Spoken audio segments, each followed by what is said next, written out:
In this video, we're checking out some of the Bengals coverages versus the Browns from week 1. For the most part, they lean toward middle of the field closed coverages.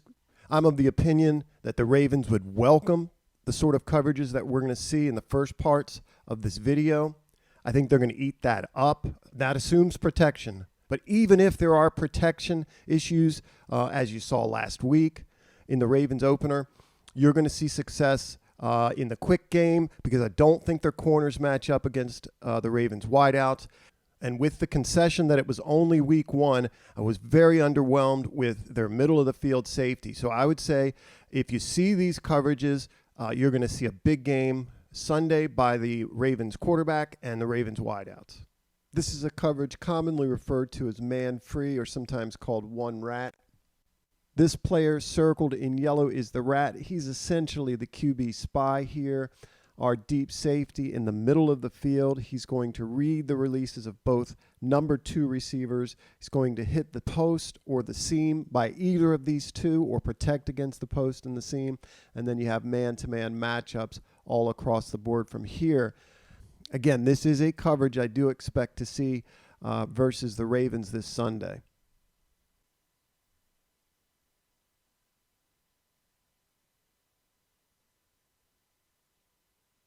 Another version of Cover 1 with some similarities as well as some distinctions. This is Cover 1 Buzz. Browns are in this double set, and the Bengals are going to bring 5 rushers. That rat or that spy, as a consequence, goes away in this coverage. You do see man everywhere he goes. Coverages across the board on all 4 receivers. In this coverage, the defense will attempt to disguise and then ultimately bring a safety down to play the strong hook position. This is typically used to get the safety on the number 3 receiver. In this case, that's the running back. I want to focus a little bit more attention on this particular play, on the routes of the run, and how I feel the Bengals would hold up versus the Ravens and how they hold up here.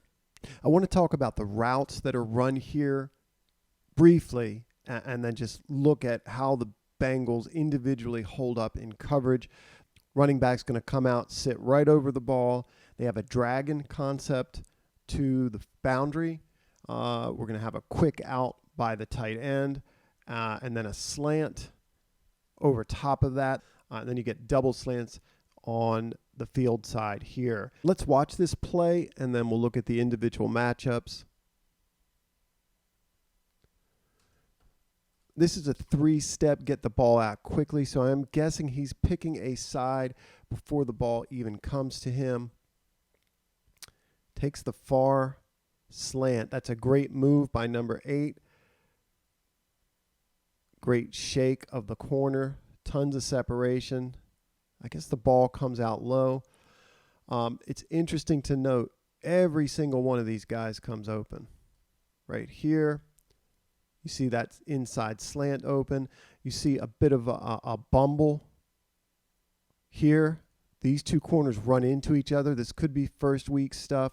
I have to say, I am not at all impressed with how the secondary played. Not their corners, not their safety. Watch it again.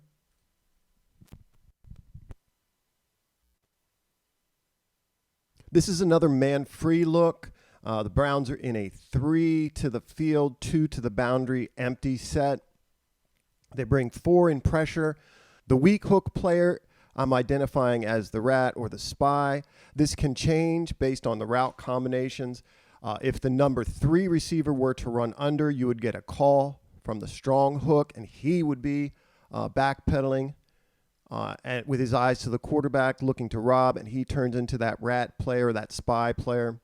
Additionally, this weak hook player has to be alert from a call from one of the corners. If there's an under route here, he would be replaced, let's say, by the corner outside as the rat player. So there's a lot of communication going on in this coverage. As it turns out, number 3 goes out, so you get a man-to-man matchup to this side. This is an interesting release by the Browns' boundary wideouts.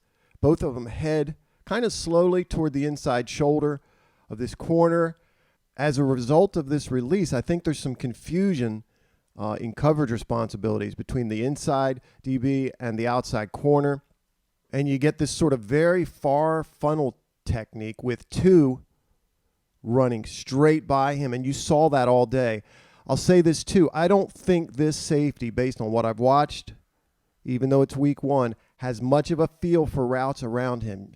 If protection does hold up, be on the lookout for multiple big plays downfield with the aim to conflict and target number 33 as their middle of the field safety. This play ultimately does not fly because of quick pressure. That's going to be a thing with the Ravens as well. So the quick game and the run game are going to have to come into play early. So I believe they're going to ask the quarterback to get the ball out quickly. They're going to have routes drawn up to beat man coverage in the quick game. I expect Lamar Jackson and the Ravens receivers to have big games Sunday. I think it's very possible that this game is not even close. I think you're going to see a very different offense than we saw week 1. And I think, as I said before, I think the Ravens want to see these sorts of coverages Sunday.